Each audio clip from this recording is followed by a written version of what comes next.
그리스도인들에게 있어서 하나님을 믿고 따라가는 과정 속에 힘들고 어려운 일이 있다면 성경에 대한 바른 이해가 우리에게 제대로 주어지지 않을 때가 종종 있다는 것입니다. 하나님 말씀을 읽고 그 말씀의 교훈을 따라 삶을 살아가지만 그 말씀의 교훈이 제대로 이해가 되지 않고 적용이 되지 않을 때 우리는 굉장히 당혹해하고 힘들어합니다. 그럴 수밖에 없는 것이 성경과 또 성경에 기록되어 있는 내용과 우리와는 굉장한 시간적인 갭이 있기 때문입니다. 성경에 기록된 그 시점과 우리가 살고 있는 21세기는 굉장히 긴 시간적인 갭이 있기 때문에 우리의 상황과 환경과 우리의 내용으로 성경을 이해하려고 할 때 굉장히 힘들고 어렵다고 하는 것들을 알게 될 겁니다. 1세기에 기록된 신약성경의 내용들을 우리가 이해하려고 한다면 21세기의 마인드와 생각으로 1세기에 기록된 성경을 이해하는 것이 아니라 그 1세기에 기록될 당시의 환경과 여건 그리고 그 문화와 그 생각들이 전제되어야만 어쩌면 성경에 기록되어 있는 내용들을 제대로 알 수 있지 않을까. 그렇기 때문에 21세기를 살고 있는 우리들에게는 굉장히 큰 숙제가 있습니다. 그래서 성경을 읽지만 성경의 내용이 제대로 올바르게 전달되지 않지 않는가라는 생각을 해보게 됩니다. 오늘 읽은 이 본문도 그런 말씀들 중에 하나일 겁니다. 오늘 본문에서 하나님의 전신갑주를 입으라라고 요구했던 사도 바울이 이제 그 전신갑주의 구체적인 부분에 대해서 설명을 하고 있는데 이 부분이 오늘 21세기에 살고 있는 우리가 군인이 완전 군장을 하는 것처럼 그런 식으로 동일하게 생각을 하면 본문의 말씀이 이해하는데 많은 장애가 있을 겁니다. 그래서 성경이 참 쉽지 않고 어렵습니다. 글자인데 그 글자가 의미를 갖기 위해서는 성령 하나님의 도움이 필요하지 않는가라는 생각을 해보게 됩니다. 오늘도 성령 하나님의 은혜를 따라서 이 사도 바울이 에베소 교회에게 주었던 그 하나님의 전신갑주에 대한 내용들을 함께 묵상하게 될 텐데 특별히 하나님께서 우리 각자에게 은혜를 주셔서 그 말씀의 올바르고 깊은 의미들이 제대로 전달되기를 부탁을 드립니다. 특별히 이제 14절부터 사도 바울은 하나님의 전신갑주에 대한 구체적인 내용들을 설명합니다. 그런데 지난주에 제가 설명드렸던 것처럼 이 하나님의 전신갑주를 취하는 일이 중요하고 우리에게 가장 소중한 일처럼 요구되지만 그것보다 더 중요한 일은 주 안에 거하며 그의 능력으로 우리가 강건해져야 된다라고 하는 내용입니다. 먼저 하나님의 능력과 힘으로 우리 자신들이 강건해져야만 우리가 하나님의 전신갑주를 입을 수 있고 그 전신갑주를 활용하여 영적 전쟁을 감당할 수 있다라고 말씀을 드렸습니다. 이 순서가 굉장히 중요합니다. 우리는 하나님의 전신갑주를 입고 전신갑주를 입어 영적 전쟁을 수행하면 하나님의 능력으로 강건해지는 것처럼 생각을 하는데 그렇지 않다는 이야기입니다. 아무리 전신갑주를 입어도 하나님 은혜가 주어지지 않으면 영적 전쟁을 감당할 수 없다는 이야기입니다. 다시 말하면 하나님의 전신갑주를 입으려면 하나님의 능력과 힘이 전제되어야 된다는 이야기입니다. 하나님의 은혜와 힘과 능력이 전제되지 않는 상태에서는 하나님의 전신갑주를 입고 싶어도 입을 수 없다는 이야기입니다. 그런 힘과 능력이 주어지지 않기 때문에 전신갑주를 입을 수 없다라고 성경은 말하고 있습니다. 그래서 먼저 그의 힘의 능력으로 강건해져라. 그리고 하나님의 전신갑주를 입으라 라고 이야기를 하고 있습니다. 이 순서를 기억하시길 부탁을 드리고 그 하나님의 능력으로 우리 가운데 주어진 전신갑주를 입게 되는데 그 전신갑주에 대한 내용들을 설명하는데 사도 바울은 6가지로 하나님의 전신갑주를 설명합니다. 먼저 14절에 보면 첫 번째가 진리로 너희 허리띠를 띠라 라고 말합니다. 진리로 허리띠를 띠는 것이 첫 번째고 두 번째는 14절 하반절에 있는 의의 호심경을 붙이고라고 말합니다. 예전 개혁 성경에는 흉배라는 말로 번역이 되어 있는데 호심경이라는 말로 개혁 성경에는 되어 있습니다. 근데 이 호심경, 즉 흉배, 가슴과 이 앞부분을 가리는 그런 보호 장치가 되겠죠. 그것이 두 번째고, 세 번째는 15절에 등장을 하는데요. 평안의 복음의 준비한 것으로 신을 신고, 즉 신을 신는 것이 세 번째 전신갑주를 준비하는 내용입니다. 그리고 네 번째는 믿음의 방패를 가지라라고 말하고 있고, 다섯 번째는 구원의 투구 17절에 있습니다. 그리고 여섯 번째는 성령의 검을 가져야 된다라고 말합니다. 이렇게 허리띠와 흉배와 신과 그리고 구원의 투구와 성령의 검, 방패, 이렇게 여섯 가지를 설명하고 있는데, 이 여섯 가지는 그냥 단순히 사도 바울이 그냥 생각나는데 즉흥적으로 쓴 것이 아니라 크게 두 부류로 구분이 되어집니다. 첫 번째 말한 세 개는 몸에 쫙 달라붙어야 되는 그런 내용의 것입니다. 먼저 허리띠가, 여러분들이 허리띠를 할 때 허리띠는 헐렁헐렁하게 액세서리처럼 하지는 않지요. 물론 요즘은 그렇게 하는 경우도 종종 있습니다. 종종 있는데 사실 허리띠는 몸에 딱 맞아야만 기능을 할 수 있습니다. 그리고 위에 흉배, 호심경도 마찬가지죠. 딱 달라붙어야만 보호장치로 그렇게 사용될 수 있습니다. 그리고 세 번째 신발도 마찬가지입니다. 오늘날 우리가 신고 있는 군화나 혹은 운동화 정도로 생각하시면 굉장히 어렵습니다. 1세기 때는 운동화가 없지요. 당연히 군화도 없었을 겁니다. 그래서 가죽으로 된 신발들은 부자들이나 고위 관료들이나 신을 수 있는 것이고, 일반 사병들은 그렇지 않지요. 샌들이나 끈으로 된 것들로 그 샌들을 바닥을 잘 유지할 수 있도록 그렇게 신발을 해지고 다녔습니다. 그것도 딱 달라붙지 않으면 차라리 없는 게 낫죠. 여러분들 혹시 큰 신 신고 이렇게 움직여 보신 적 있으세요? 차라리 없는 게 더 편할 때가 있으실 겁니다. 전쟁을 하게 될 때에도 신발은 딱 맞게 부착이 되어야만 합니다. 이렇게 첫 번째 세 개는 우리 몸에 쫙 달라붙어야 되는 그런 내용의 것이지만, 두 번째 마지막 세 개는 자유로워야 됩니다. 첫 번째가 방패죠. 방패가 몸에 쫙 달라붙어 있으면 어떻게 할까요? 안 되겠죠. 화살이 날라오거나 칼의 공격을 받을 때 방패를 이용해서 자유롭게 막아야 됩니다. 두 번째, 구원의 투구도 마찬가지입니다. 사실 중세시대에 등장하는 기사들이 썼던 투구, 이것보다는 1세기 때 썼던 이 투구는 가죽으로 되고 가죽 위에 쇠붙이가 조금 붙어있는 그런 형태의 투구입니다. 학자들은 일반적으로 말할 때 이 투구는 몸에 쫙 달라붙는 그런 것이 아니라 이렇게 움직이는 그런 투구였다라고 이야기를 합니다. 그리고 세 번째 등장하는 칼도 마찬가지죠. 칼이 몸에 달라붙어 있으면 안 됩니다. 칼집은 몸에 달라붙어 있지만 칼을 빼서 공격을 할 때는 자유히 움직일 수 있는 것이죠. 이것처럼 사도 바울은 단순히 군인의 무장을 그냥 나열하는 것이 아니라 정확한 기능과 정확한 역할을 나누어서 그렇게 순서대로 그 전신갑주에 대한 내용들을 써내려가고 있습니다. 근데 어떻게 사도 바울이 이렇게 정확하게 그 기능들을 알고 전신갑주에 대한 내용들을 기록할 수 있었을까요? 우리가 알기에는 사도 바울은 군인이 아닌데요. 그것은 사도 바울이 지금 자기가 처한 상황에서 늘 보고 늘 경험하는 내용들이 그 군인들이기 때문입니다. 에베소 교회의 에베소서를 쓸 당시에 사도 바울은 로마의 감옥에 있었습니다.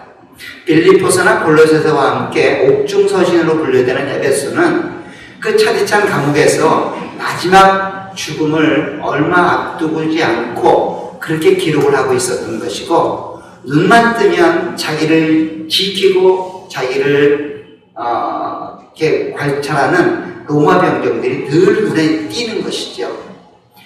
늘 자기와 함께 생활하고 있었던 로마 병정을 보았기 때문에 이렇게 상세하고 분명하게 그 기능에 맞게 전신갑주에 대한 내용들을 기록할 수 있었던 것입니다.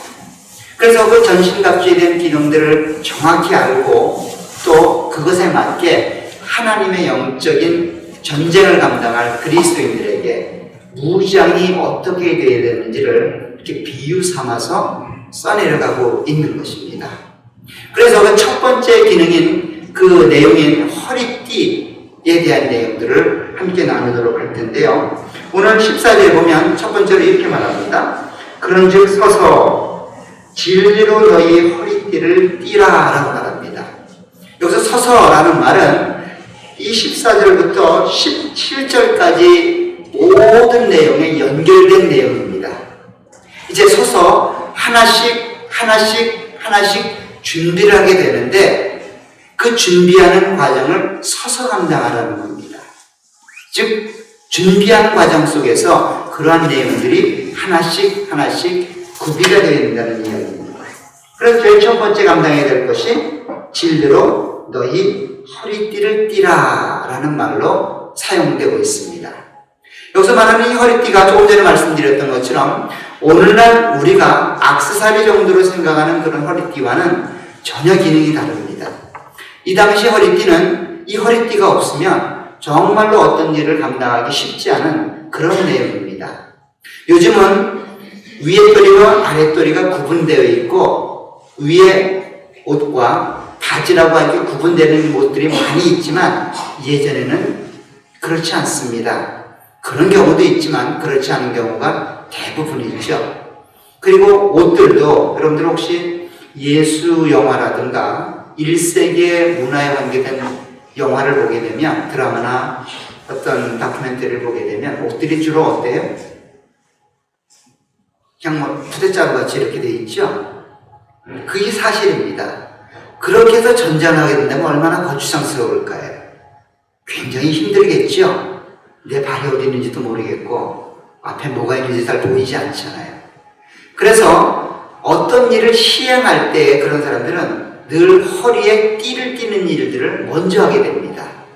이 거추장스러운 옷들을 한 곳으로 모아서 활동하고 움직이게 편하게 그렇게 허리띠를 띠게끔 되어 있습니다. 허리띠를 띠지 않으면 어떤 일을 시작하지 못하게 되는 거지요. 그래서 허리띠를 띈다라는 말은 그렇게 어떤 일을 행하기 위해서 준비한다라는 말이 포함되는 말입니다. 즉 어떤 일을 하려고 마음에 다짐을 하고 그 일을 시행하기 위해서 준비하기 위하여 허리에 띠를 띈다는 거예요. 즉 옷을 한 곳으로 모아서 이제 앞으로 어떤 일을 행할 때 쉽게 그 일들을 감당할 수 있게 한다는 거예요. 자, 이런 이야기는 우리 누가복음 12장에 가도 동일하게 등장을 합니다. 누가복음 12장을 한번 가보십시오.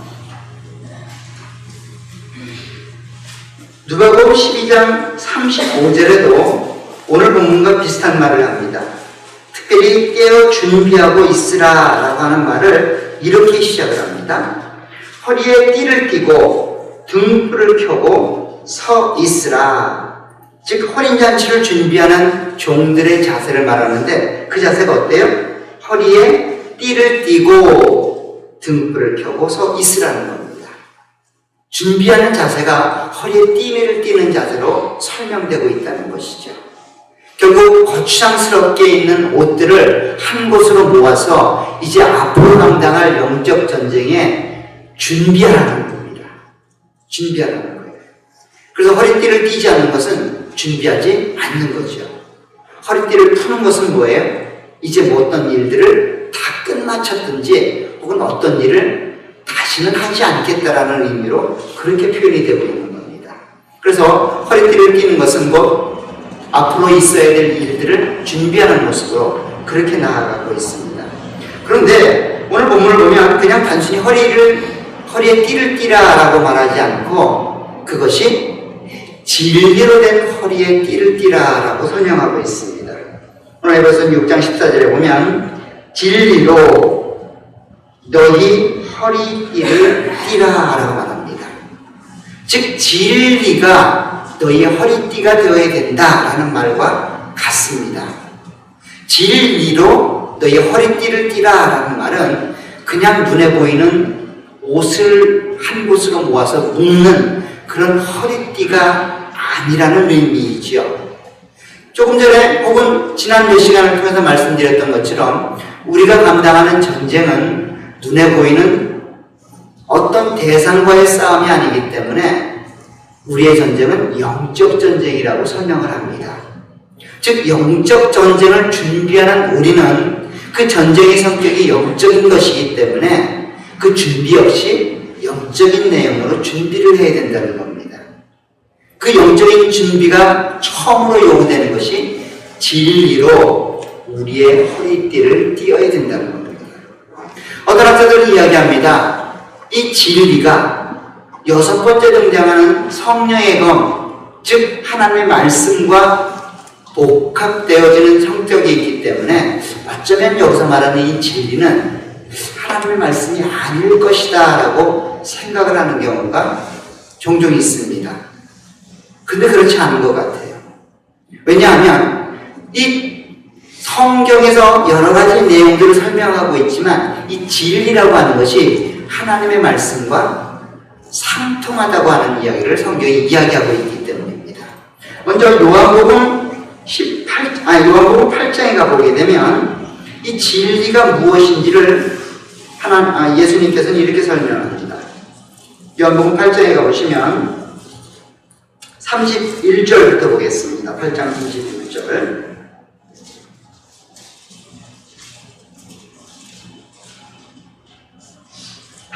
보면 이렇게 되어 있습니다. 그러므로 예수께서 자기를 믿은 유대인들에게 이르시되 너희가 내 말에 거하면 참으로 내 제자가 되고 진리를 알지니 진리가 너희를 자유롭게 하리라. 어느 한국의 모 대학의 학교 학훈이죠. 진리를 알지니 진리가 너희를 자유롭게 할 것이다 라고 말합니다. 여기서 예수님은 말합니다. 진리를 아는 것이 우리를 자유롭게 해준다라고 이야기를 하고 있습니다. 즉 진리를 아는 것이 우리로 하여금 어떤 것으로부터 자유롭게 만들어주는 그런 기능을 한다라고 말합니다. 그런데 그 진리를 아는 것과 연결된 것이 하나님을 믿고 따라가고 하나님의 제자가 되는 것과 연관이 있다라고 먼저 말을 합니다. 사실 여기서 말하면 너희가 내 말에 거하면, 즉 하나님 말씀에 거하면 내 제자가 되고 그 하나님 말씀을 통하여 너희가 진리에 거하게 되고 진리를 알게 되면 그것이 너희로 하여금 자유롭게 만들어주는 원인이 된다라고 그렇게 설명하고 있다는 것이죠. 결국 진리를 말할 때 그 진리가 하나님의 말씀과 연관되고 있다는 거예요. 하나님 말씀에 거하는 것, 진리를 아는 것, 그것이 우리로 하여금 자유함을 선사해 준다라고 말합니다. 여기서 말하는 자유함은 어떤 것일까요? 바로 우리가 감당하는 영적 전쟁에서 싸우게 되는 마귀의 유혹이나 간괴로부터 자유함을 얻게 된다는 거예요. 그냥 여러분들이 진리를 알게 되면 그냥 뭐 자유롭게 살 수 있다 이런 말이 아니라 하나님의 뜻 안에 거하게 되고 하나님 말씀 안에 거하게 되면 하나님 말씀 안에서 우리가 영적 전쟁의 자유로움을 맛볼 수 있다라는 의미입니다. 그런 의미. 그리고 더 나아가서 이 진리는 우리의 거룩함과도 연결이 되어 있습니다. 요한복음 17장에 가게 되면 예수님이 기도하는 내용들이 기록이 되고 있는데 특별히 17장 17절에 가면 예수님이 이렇게 기도를 하십니다. 요한복음 17장 17절입니다. 117쪽 이렇게 되어 있습니다. 그들을 진리로 거룩하게 하옵소서. 아버지의 말씀은 진리니이다 라고 말합니다. 즉 하나님께서 제자들을 향하여 기도하고 있는데 그 제자들이 거룩해지기를 원하여 기도합니다. 근데 무엇으로 거룩해진다는 겁니까? 진리로 거룩해진다는 거예요. 근데 그 진리가 뭐래요? 하나님의 말씀이다라고 말합니다. 즉 하나님의 말씀을 통하여 하나님의 백성들이 거룩하게 되어진다는 거예요. 그렇게 되기를 지금 예수님은 기도하고 있다는 겁니다. 결국 진리는 그냥 세상 진리가 아니라 하나님의 말씀에 대한 진리이다라고 이야기하고 있습니다. 즉 하나님의 말씀으로 우리의 띠를 띄어야 된다라고 말합니다. 다시 말하면 우리가 감당해야 될 영적 전쟁은 그냥 마음의 다짐으로 되어지는 게 아닙니다. 그 전쟁을 준비하기 위해서는 하나님의 말씀으로 우리가 준비가 되어야 된다는 거예요. 하나님의 말씀으로 준비가 되지 않으면 이 영적 전쟁을 감당할 수 없다는 겁니다. 즉 허리에 띠를 띠고 이 전쟁을 준비하는 자, 그런 자는 하나님의 말씀을 그 안에서 소유해야만 된다는 이야기입니다.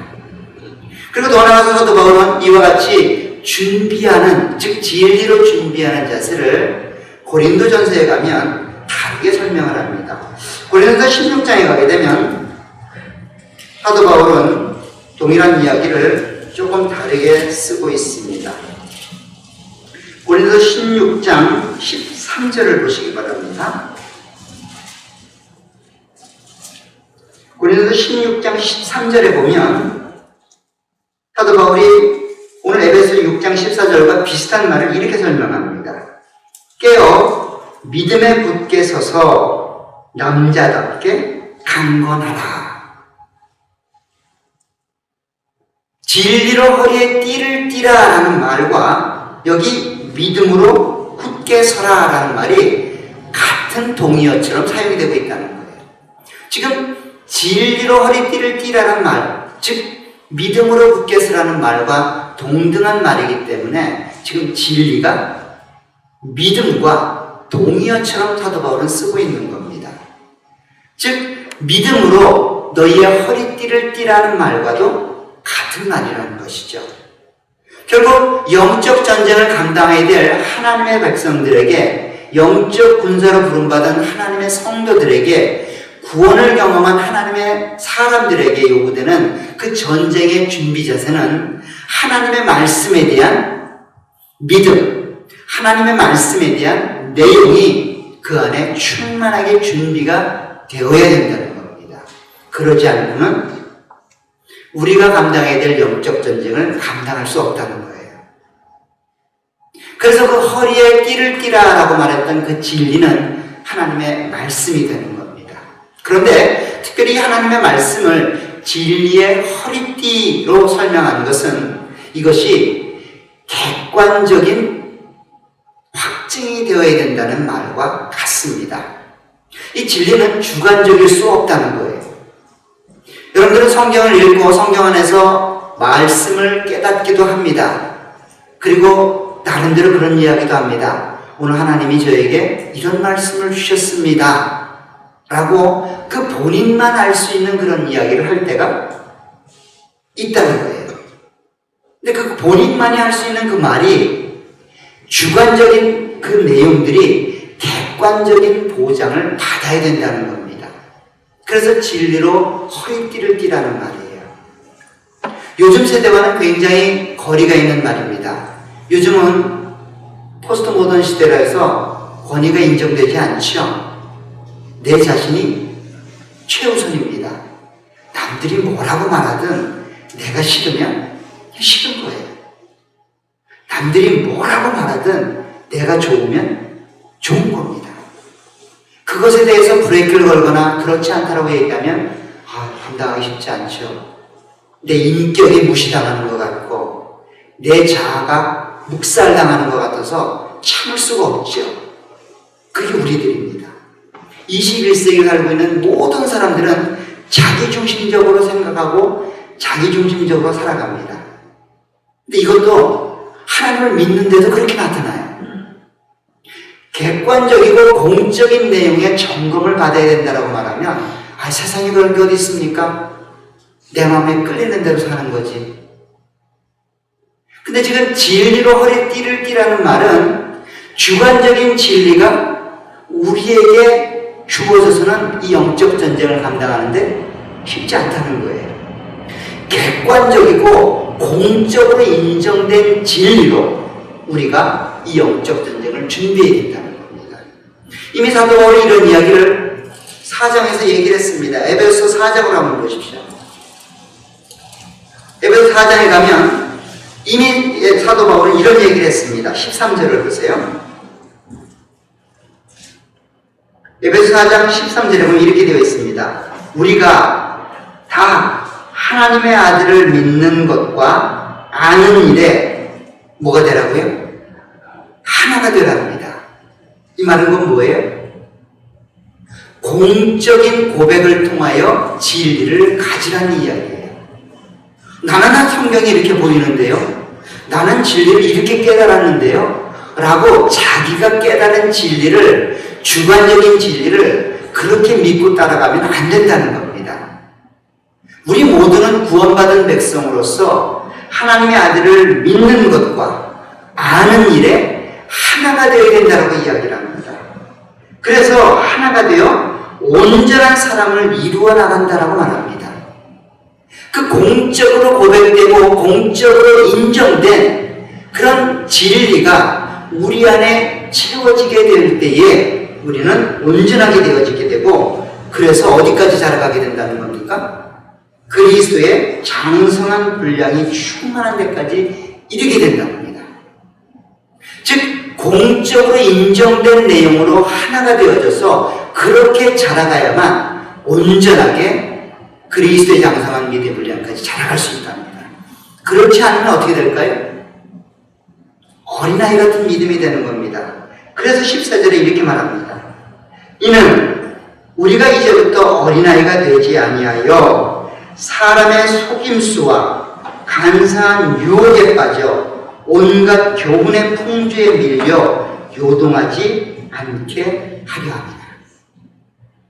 자, 보세요. 사도 바울이 지금 하나님의 전신갑주를 입으라고 하는 이유가 뭐예요? 마귀의 간계를 대항하고 맞서기 위해 하나님의 전신갑주를 입으라고 이야기합니다. 그 전신갑주를 입는 그 첫 준비가 하나님의 말씀으로 진리로 우리의 띠를 띠는 것, 우리를 준비시키는 것인데, 그것이 주관적인 진리가 아니라 객관적인 진리로 준비되어야 된다는 겁니다. 여전히 주관적인 진리로 주장하게 되면 어떻다는 거예요? 어린아이 같은 믿음이라는 거예요. 어린아이 같은 믿음이면 어떻게 된다는 거예요? 써있잖아요. 사람의 속임수와 간사한 유혹에 빠져 온갖 교훈의 풍조에 밀려 요동하게 된다는 겁니다. 에베소 6장 표현에 의하면 마귀의 관계에 공격을 받게 된다는 거예요. 공적인 내용에 확고하게 서 있지 않으면 우리는 흔들리게 되어 있습니다. 흔들리다 무너지게 되어 있다는 거예요. 그럼 어떻게 우리는 공적 고백에 합당하게 설 수 있을까요?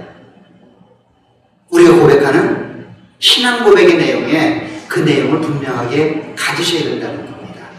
우리가 매주일 감당하고 있는 사도신경, 니케아 신경, 아타나우스 신경, 벨직 신앙 고백서, 하이델베르그 요리문답, 도르트 신조, 웨스트민스터 신앙 고백서, 이렇게 공적으로 고백되어진, 인정되어진 내용들로 우리가 믿고 있는 신앙이 점검되어야 된다는 거예요. 그러지 않으면 우리는 어떻다는 거예요? 어린아이 같은 신앙이라는 겁니다. 내가 아무리 직분을 갖고 있고 아무리 오랫동안 신앙생활을 했어도 그 내용이 공적 고백과 일치하지 않는다면 우리는 여전히 마귀의 관계에 넘어갈 수밖에 없다는 거예요. 안 믿어지시죠? 안 믿어지잖아요. 제 얘기가. 그죠? 믿어지세요? 1914년은 아마도 역사상에서 굉장히 중요한 기억이 있는 날입니다. 그런 해입니다. 여러분들 잘 아는 것처럼 타이타닉호가 침몰하던 해이죠. 그 해에 미국에서도 동일하게 상선과 증기선이 버지니아 연안에서 충돌하여 40여 명의 사상자가 났던 해이기도 합니다. 그 해에 미국의 의회는 그 상선과 증기선이 서로 충돌한 일들을 해결하기 위하여 청문회를 열었다고 합니다. 청문회 자리에서 두 배, 즉 증기선과 상선이었던 원로와 에티켓호의 선장들을 불러서 사건의 경위를 신문하기 시작을 했습니다. 근데 굉장히 놀라운 일이 발견이 되었습니다. 그 놀라운 일은 무엇인가 하면 증기선을 몰았던 그 원로의 존슨 선장이 자기가 사용했던 나침판이 일반적으로 사용되는 표준 나침판과 달랐다는 것들을 알게 됩니다. 그 존슨 선장이 사용했던 나침판은 일반적으로 표준적으로 사용되는 나침판과 2도 차이가 있었다고 합니다. 굉장히 큰 차이죠? 2도면 굉장히 큰 차이입니다. 우리 배를 타신 분들은 아마 아실 거예요. 그죠? 아닌가요?